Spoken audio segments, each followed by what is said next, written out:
I-close up niyo pa Ciudad Santiago niya.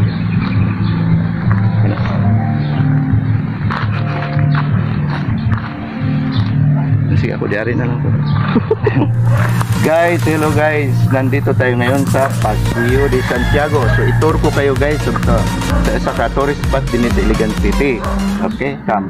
So dito tayo, tignan natin kung anong meron dito. So meron silang ano tawag dito? Magandang upuan dito sa natin. Dito tayo mag-order. Ayan. Restaurant dyan. Sometimes, ayaw pag-upo ko sa akin.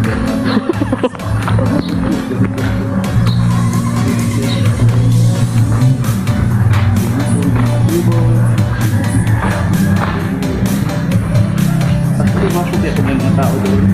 Mingaw man, Dad.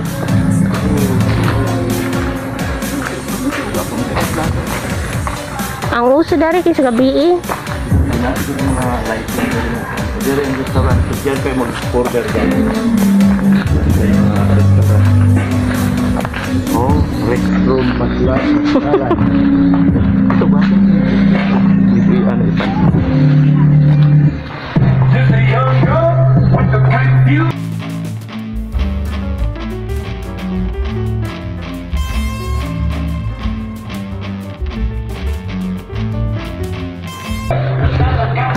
So, meron pang ano dito guys, parang palasyo. Ano dito? So dito tayo sa tawag dito, ay mga bulaklak. So meron pang very cool. Kaya dito lugar. Kasi ang palibot nila. Kasi pinipad yan. Wow. Ano na, go-kart? Papay si, ano? Papay si, Lapo-lapo.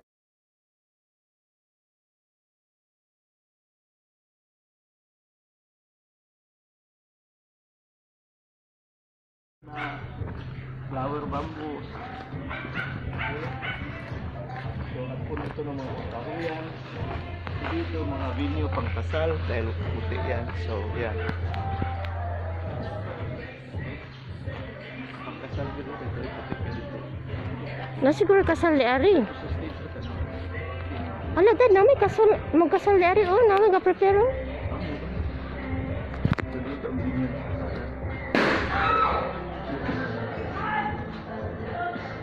Sige, pagdali. Okay, pan lang. Okay? Ano? Tapos na. Ayaw. Paseo de Santiago and paano siya ito? Tapos na mga bikes. Ipadlock man yung mga bikes.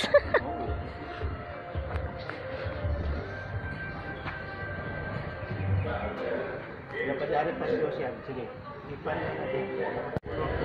Display Paseo de Santiago. Muli ni Guapo mag-video ko ng kasal siya. Kasal yun. Sa Iligan City.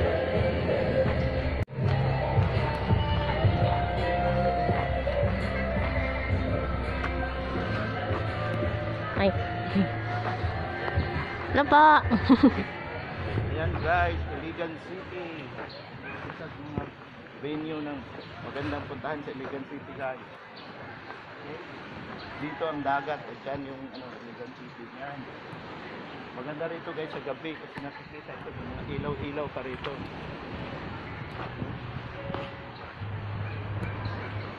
Akit ka din siya shooting dagat. Ito yung dagat ng Iligan City. So nakikita nyo dyan, yan dyan ang pinaka-Iligan City mismo. Dahil ito ay talagang sa dagat. Nagpanagat. Ito ang dagat. So dyan may nagpanagat. Guys, nandito tayo sa Lapu-Lapu. What's up na siya? At nakaano pa ito guys? Nakabahag pa ito. So ganyan siya. So ito pa may dito siya. Siya ang unang binantog na tao sa atong kaliwatan. Oh? So siya ang bantog na kaliwatan sa kasaysayan ng mga isugong may barog nagpanalipod sa atong kayutaan. So sila Lapu-Lapu ang Saya kayo. kapapalit ng Lapu-Lapu siya. I-order na siguro. Ipander sa ako'y guys, kita nyo namang napakaganda ng dagat dito guys. So yan, may babaeng nag-rest dyan guys. Ang hangin-hangin dito. So itong pinakamagandang lugar. See, then napakalamit sa dagat at meron ka mga upuan dito. Okay. So yan. Ang ganda mga upuan. Ganda dito guys sa gabi. Kasi yan, dito ka lang magupo ka lang dito sa sa mga tabing dagat, sa mga playa. Dito may mga ano rito. Sige, scan natin ang lugar na to kasi maraming maganda rito. At okay, so dito tayo. Yan, dito sa tabing ito maraming mga punong kahoy. So ang ganda mag-rest dito. Ayan, mga green trees. Dito pa maraming mga tables kung gusto mong kumain dito. So pwede dito siya one day maaari ta diri. One day next week. Mamalit tag pagkaon dito, then you just eat here. Nanay bayad that. Mamalit lang ka pagkaon. You have to, na sila one rule na magbayad. No. Asa magbayad? So ito yung walang katapusang jeepney guys. So naka-feature dito sa ano natin. So yan. So kita mo yung jeepney na yan. It's more fun in the Philippines. Siguro naka-fun din dito sa ano. Yeah. Oh, meron pang Philippines dito. Ganda daw na Philippine map. Pareho po din sa Kuan Maynila. So mamaya. So dito may mga bulaklak din nakatanim dito sa ano, markang Philippines sa Department of Tourism siguro na siya. At dito mayroong kalisa dito sa dulo. Yan, naka-picture ang walang katapusang kalisa sa Iligan City guys. Kita mo yan oh. Ayan, pagod na yung kabayo oh, nangisi na.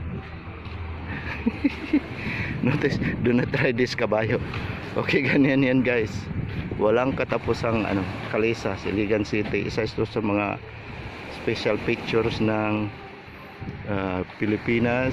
Sa Iligan City meron itong kabayo na talagang hindi mawala-wala sila guys. May mga tao ring nangunguha ng mga anong makuha sa baybayin.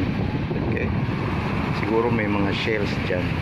Okay, at doon naman puro kakahuyan itong ano yan. Ang lamig-lamig dito guys. At ang hangin-hangin. Ang ganda rito. So doon naman ay parang ano rin, may mapa sa Pilipinas katulad ng doon sa Manila. Di ba meron ding mapa sa Pilipinas? Ganito nilagyan din dito sa Iligan City guys. Ayan. Okay. At doong lugar, yan din mga silungan ng mga tao doon. Dahil mga lilim ng kahoy ang mga nandiyan lahat. Okay. Hanggang doon. Dito tayo sa nung meron dito, meron parang pool. Sa gabi guys, ito dito ang daming ilaw. So siguro babalik na lang ako rito pagkagabi. Ayan. Dito naman ay may mga laruan ng bata. At dito pa may magandang kahoy dito, bulaklak guys. So yellow. Okay.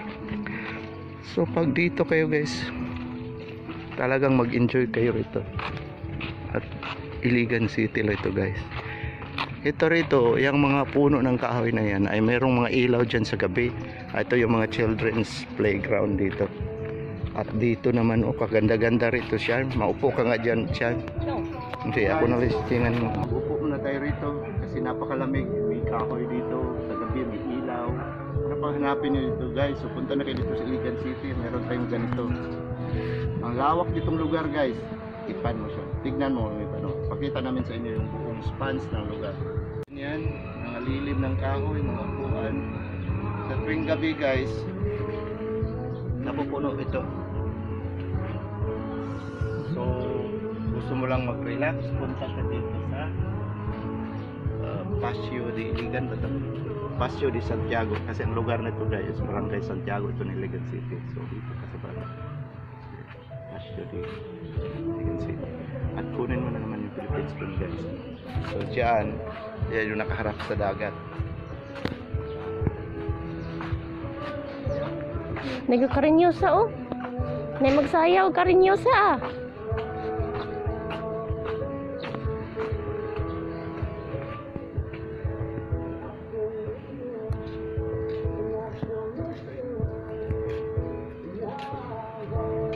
Ito yung pasyalan sa Iligan City, Paseo de Santiago. At mayroon nakahanda doon guys na mag-wedding yan siya. Mamayang hapon, mag-ready na siya. Iipan mo lang siya. Uy, bawal magpuan.